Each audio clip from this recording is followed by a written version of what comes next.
I do not think this guy has any idea what he's doing. I'm not a coach. What am I supposed to do? Do I even point this thing at him? What am I? Being your own golf coach can be frustrating and confusing, but many of us have no other option. So today, we're going to talk through 3 key principles that can help you get the most out of coaching yourself. Number 1, filming yourself correctly to check your PGAT. PGAT stands for posture, grip, alignment, and tempo. These are 4 fundamentals that affect every single shot. And the good news is, you don't necessarily need a coach or even another person to be able to check these. You just need your phone.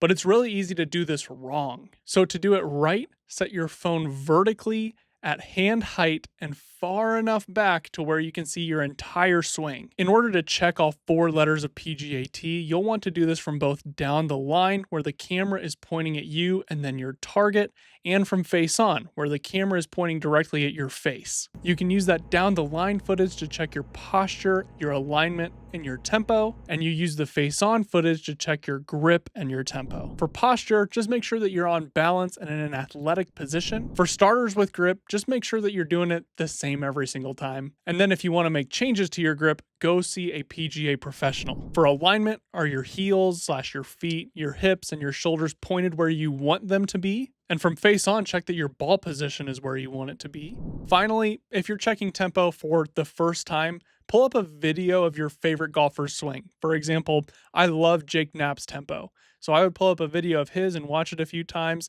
and then I pull up a video of mine and watch it a few times and see the major contrast between the two, and that gives me a good idea of what I need to work on from a tempo perspective. This is just the first bullet point, and it is a lot, so don't try to fix everything at once. Just pick one thing that you've either been wanting to work on or the thing that feels like it's the most off, and just work on that for a few weeks at a time. Continue to set your phone up correctly and film consistently, and that's step 1 to properly coaching yourself. Second is what I like to call the Goldilocks Principle. We are identifying our tendency and then training the opposite. Every single golfer struggles with a certain miss. Maybe for you, it's a massive slice or it's a big old pull hook. Maybe you struggle with chunking short chips. Whatever it is, you probably spend the majority of your time trying to fix it directly. And sure, that can work, but I want you to imagine a 15-year-old me learning how to drive. I distinctly remember my mom telling me that I had the tendency of driving on the right side of the lane. So much so that I think she started to fear the back roads of Illinois when I was driving. But in order for me to finally find the middle of the lane, I also needed to know what the left side was like. In a similar way, if you only ever struggle with the slice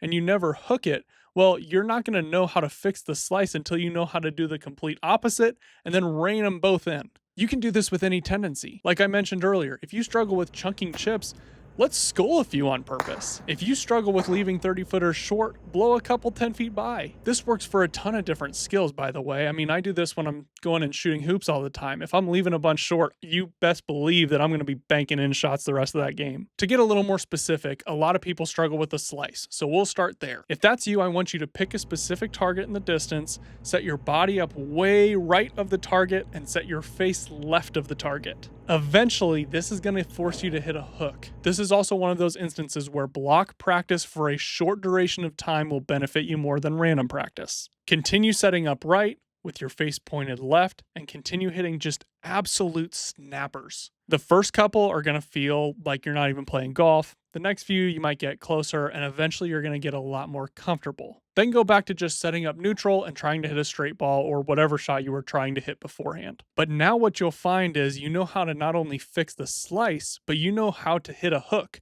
which means you know how to fix a hook. So if a hook randomly shows up on the golf course one day, which it probably will, you now know how to fix it. That is the beauty of the Goldilocks Principle. You can lay down on a bed that's way too soft and a bed that's way too hard. And eventually you're just going to figure out through trial and error what the right one is for you. That means no more guessing on swing things that you see on Instagram late at night or trying to steal some swing tip that your buddy gives you on the 3rd tee. Right now, you probably only know one primary miss. And if you never figure out how to do the opposite, you will struggle with that one miss forever. If you learn both misses intentionally on your own, the solution is going to stick more permanently. Our final principle is using intentional random practice. Most golfers go to the driving range and hit 37 irons in a row to the same target with maybe an alignment stick down. Once they start hitting some good ones, they call it a day. It feels productive and it feels like you're figuring it out. But in reality, you're just training to get better on a driving range and not better on the golf course. I want to give you a way to get the most out of every single golf ball, and that is intentional random practice. Go through your full routine and hit a driver, and then back all the way off, grab a wedge, go through your full routine to a new target. Then back off, grab a 6-iron, go through your full routine to a new target. One of, if not the most efficient and effective drill that I do is get 18 random numbers between 100 and 200, and I hit to a new target every single time and to a new number every single time. This is really easy to do. Just ask your favorite AI for 18 random numbers between 100 and 200, and come mid-March, you'll be able to do all this and track it and schedule out practices within our app. But for now, if you're not part of our closed beta test, ChatGPT will do the job. Random practice applies to every part of your game, by the way. It doesn't just have to be irons. It can be off the tee, it can be chipping, it can be putting. The key is just not hitting the same shot 2 times in a row. This will feel harder. You're not going to hit as many good shots. You're probably going to feel a little bit worse while you're doing it, but you're training for the skills that are required to play better golf. So the next time that you head to the driving range for half an hour, in order to get the most out of it, let's try utilizing these 3 things. Film yourself correctly so you can check your posture, grip, alignment, and tempo. Identify a tendency that you hate and then train the opposite, and integrate structured random practice. These 3 things are going to help you get the most out of coaching yourself. Thanks for watching. I'll see you next time.